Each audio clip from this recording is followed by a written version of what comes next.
इधर से अपने को 3 फेज से डीसी को कन्वर्ट कर रहा है, सीधा सीधा हिसाब, यानी कि 3 फेज एसी को डीसी में कन्वर्ट कर रहा है। ये डीसी के प्लस माइनस आ गए, ठीक है। यहाँ पे तो अपन क्या करेंगे, इस मशीन को छोड़ दो आपको, यहाँ पे सीधा सीधा क्या करना है, ये एसी टू डीसी में कन्वर्ट कर रहा है। यहाँ से आ गई 2 तार, कौन कौन सा है, एक प्लस का है एक माइनस का है, ठीक है।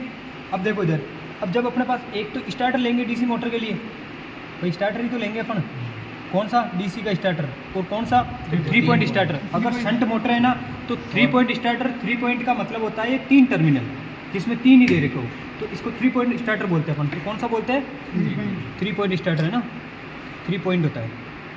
यहाँ तक ठीक है। 3 पॉइंट का मतलब यहाँ पे 3 टर्मिनल होंगे, और 3 भी कौन कौन से होंगे, तो सीधा सीधा होगा, एक तो एल हो जाएगा, और एक आर्मेचर का हो जाएगा, और एक एफ यानी फील्ड का हो जाएगा, जो कि यहाँ पे जेड लिखा हुआ, बात एक ही है ना। अब देखो आगे, अब यहाँ तक ठीक है ना अपना। अब अपन क्या करेंगे, मोटर के भी सिरे आएंगे, तो अपन एक मोटर बना लेते हैं, और मोटर के अंदर या तो आर्मेचर और फील्ड के 4 टर्मिनल आते हैं अपने पास मोटर के, है ना। ये तो ले लेते हैं अपन आर्मेचर, ये एक और आर्मेचर, और ये ईयरफोन में बंदा जो है ना यहाँ पे, ये अपने पास क्या है, कार्बन ब्रश, ठीक है। एक फील्ड ले लेते हैं डीसी शंट मोटर के अंदर, मोटर के अंदर यही तो है।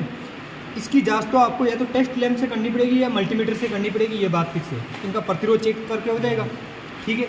पता चल गया अपने को प्रतिरोध के बाद में, तो ये तो है A1 और ये है A2 और ये है S1 और ये S2, फील्ड है ना। Z1 Z2 भी आता है, क्योंकि बात एक ही, कोई नहीं। इधर देख लो, अभी क्या करना है, इनके जो 2 सिरे आएंगे ना, ये मोटर के 2 सिरे, 4 टर्मिनल आ गए ना मोटर के बाहर, उन 4 टर्मिनल से 2 सिरे कोई से भी पकड़ लो आप, चाहे ये वाले या ये वाले, कोई फर्क नहीं पड़ेगा।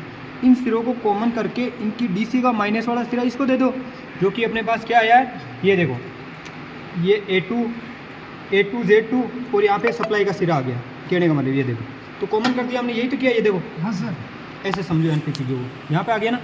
यहाँ पे आने के बाद मोटर के 2 सिरे बच्चे अपने पास, इसको क्या करना है, एक तो आर्मेचर को देना है, A4 आर्मेचर, ये इसको दे दो, और Z4 इसको दे दो।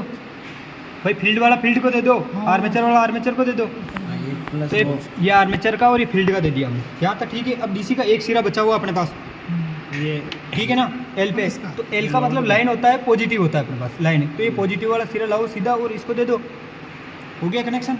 डीसी शंट मोटर के ऐसे 4 टर्मिनल ही निकलते हैं, सीरीज मोटर के भी 4 ही आते हैं, क्योंकि उसमें सीरीज वाइंडिंग है, इसमें शंट है, इसको शंट वाइंडिंग बोलते हैं अपन, इसलिए इस स्टार्टर का नाम ही 3 पॉइंट स्टार्टर शंट मोटर का है ना।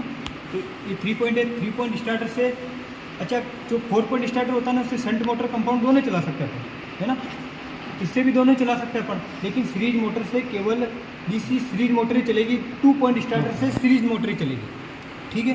तो ये कनेक्शन ठीक है। इसके बाद में अपन डीसी कंपाउंड मोटर का देख लेंगे। तो अभी ये कनेक्शन सही है, कोई दिक्कत हो तो पूछो मुझे कि कहाँ दिक्कत आ रही है, अब बताओ मुझे।